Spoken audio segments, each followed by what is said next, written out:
cardinal, the archbishop, the bishop, and also what becomes of them when they retire? Every priest is advised to retire at the age of 75 years. Every bishop is advised to retire at the age of 75 years.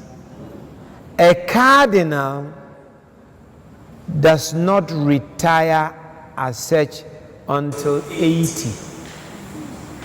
A pope does not normally retire. Very often they die as popes. In the history of the church, we are aware of only 2 or so popes who have retired.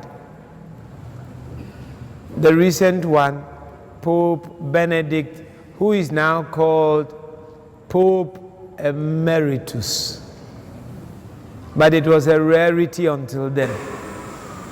So, a priest at 75, when he is not very active, can retire from active service, and he stays in a mission house, he stays in a house for old priests, and he offers priestly service. He can still go to celebrate Mass if he is healthy. He can listen to confessions from time to time. He can give spiritual directions. He can even teach. He can be very useful as long as his health permits. But he is not in active service, for instance, handling a parish or handling a certain service. The same with the bishop. At 75, the bishop must notify Rome, and that he must, it's time, in fact a year before, that he is about to retire, so that Rome can elect somebody to replace him. The cardinals, as I said, they can stay at work until 80.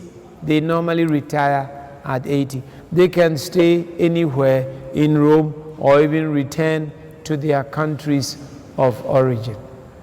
The Pope, as I said, we have one who has retired. He is staying quietly in the Vatican.